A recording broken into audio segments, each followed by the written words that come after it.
He was the voice that launched 1,000 anthems, the roar behind Juke Box Hero, the soul in I Want to Know What Love Is, the raw power that filled arenas across the world. Lou Gramm wasn't just a rock singer. He was the sound of desire, heartbreak, and rebellion packed into 3-minute masterpieces that defined a generation.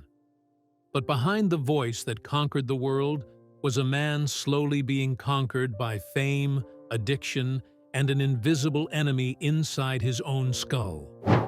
His was a life of soaring highs and devastating lows, a journey that tested his body, his spirit, and ultimately, his very identity as an artist and a man.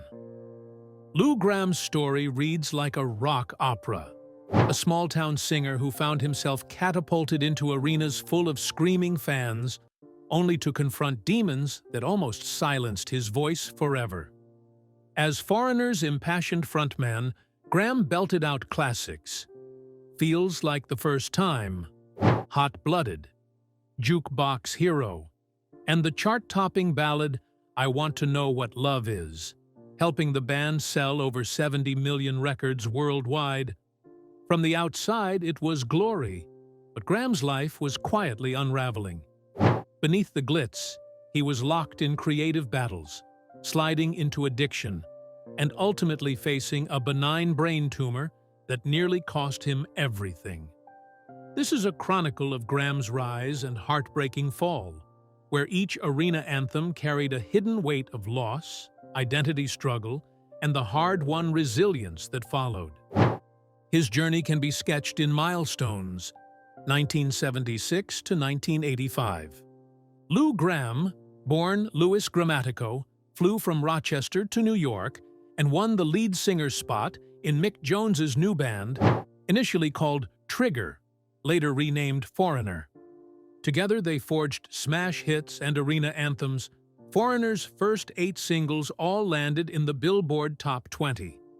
Albums like 1981, produced arena anthems Urgent and Juke Box Hero, and Gramm co-wrote power ballads Waiting for a Girl Like You and I Want to Know What Love Is, the latter a #1 hit around the globe.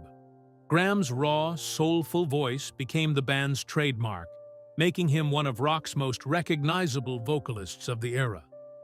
Mid-1980s, clash of creatives. As Foreigner's fame exploded, a bitter creative rift grew. Jones pushed the band toward slick, synthesizer-driven pop, while Gramm longed to keep their sound gritty and guitar-based. This volatile chemistry eventually became unbearable. Gramm later admitted that after 12 years he felt stifled creatively. Their musical differences dragged out projects. Agent Provocateur took 3 years to make, and in 1990, Gramm left Foreigner rather than surrender his artistic identity. 1987 to 1990, solo struggle. Before his first exit, Gramm launched a solo career. In January 1987, he released Ready or Not, an album that included the top 5 single Midnight Blue.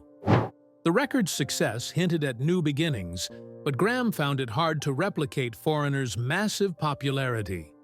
Critics and fans were less enraptured with his solo work, partly because the trappings of fame and his growing drug addiction were pulling him off course. He later formed the group Shadow King, 1991, and scored a hit on the Lost Boys soundtrack.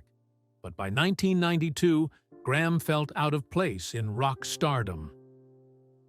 1990s, downward turn and renewal. Gramm's life careened into darkness. By the early 1990s, he was battling heavy substance abuse. As he later admitted, about a dozen years of drugs and alcohol. The rock and roll lifestyle had its grip on him, and he was on a dangerous course. As he told Christian TV, he needed it more than it needed him, and finally prayed for release. That desperate night, after a sold-out show at Madison Square Garden, he fell to his knees and asked God to take this plague away. Immediately, he checked into Hazelden Rehab, calling the 30 days there the best 30 days of my life. Emerging clean and sober, Gramm found a new identity. He became a born-again Christian, even vowing to stop the cocaine and partying, to the astonishment of bandmates who famously asked, "What in the world's wrong with you?" when he declined their usual drug offers. This spiritual rebirth lifted Gramm from his abyss. But new trials lay ahead. 1997.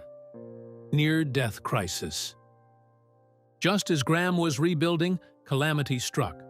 In early 1997, on the eve of a Japan tour, he was racked by blinding headaches and short-term memory loss. Doctors discovered a rare craniopharyngioma tumor the size of an egg pressing on his brain. Although the tumor was benign, it was deeply entwined with his pituitary gland and optic nerves. Surgeons warned the verdict plainly. Gramm had been sent home and told I was going to die. The diagnosis felt like a literal death sentence. As Gramm later wrote in his memoir, "I had just been given a death sentence at the ripe old age of 46. Convinced that he had nearly 47 years of life left, the news of an inoperable tumor sent him into shock. The band even quietly prepared for a worst case, but Gramm refused to accept defeat. Through pure coincidence, he saw a TV program about a specialized surgeon, Dr. Peter Black, who tackled such cases. Within hours, he was on a plane to Boston, and days later, he endured a 19-hour brain operation, one of the longest such surgeries ever performed on a rock star. 1997 to 1998. Battered return. Gramm survived, but at great cost.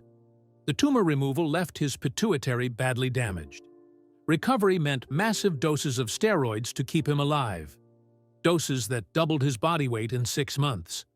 By 1 year out, the man who had weighed 145 pounds was wearing size 42 pants, his entire wardrobe discarded. Physically transformed and exhausted, Gramm was allowed to return to the stage after just a few months, against doctors' orders, to fulfill foreigners' commitments. But he was not the same. He could no longer sprint across the stage.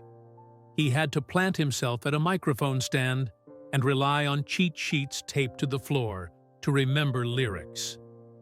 In one tour manager's words, Gramm did the shows out of loyalty, but he couldn't remember any of the words without help. The powerful singer was now frail, testing the limits of the promise he made to himself, to stay alive. Despite the toll, Gramm's spirit endured. He spent months rebuilding his health, enduring therapy for vision and stamina. When his voice did return, it was a quieter victory. Gramm later acknowledged that his singing had permanently changed. Each note now carried the weight of his survival. He was a man transformed, still clutching the microphone as proof of life. 2000s to 2010. Redemption and legacy. In the years after, Gramm slowly found peace. He officially parted ways with Foreigner for good in 2003, by which time the rock star lifestyle no longer held any appeal. He turned that chapter of his life into art and faith.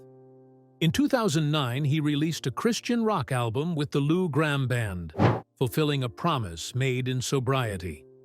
He spent time on small tours, often with his own brother in the band, and focused on family. He now delights in the company of his 5 children. Gramm also put pen to paper.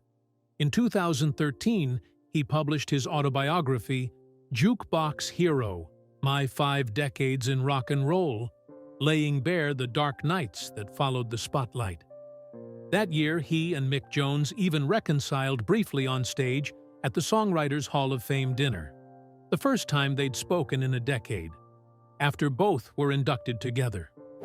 Gramm later quipped that Hall of Fame politics had kept Foreigner out of the Rock and Roll Hall of Fame, but he had long since learned to live with it.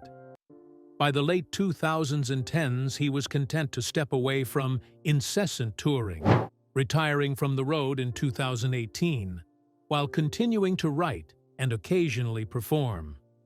Even now, he still hops on stage with his Lou Gramm All-Stars, billed as the original voice of Foreigner, proving that resilience.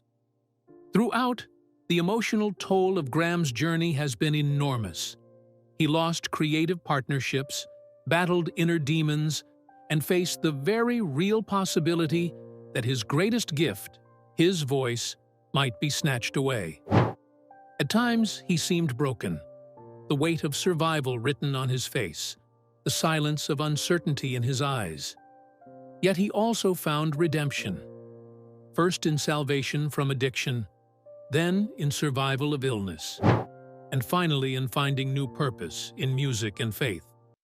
Gramm himself acknowledged the irony of it all, how songs about a jukebox hero came to mirror his own struggles with fame and identity. Today, Lou Gramm stands as a survivor of rock's darkest curses. His howl in Hot-Blooded still thrills fans, but behind it lies the tale of a man who was nearly silenced. Through every high note and every falter, Gramm's humanity shines through. His life reminds us that every stadium anthem can have a hidden coda of pain, and every legend has a private struggle. Gramm turned his heartbreak and nightmares into perseverance, emerging not as a fallen idol, but a hero tempered by fire. In the end, the Jukebox Hero's legacy is as much about courage and resilience as it is about rock and roll, a testament to a voice that refused to be lost in the silence. Thanks for watching this video. If you enjoyed it, make sure to leave a like and subscribe with notifications on to never miss a video.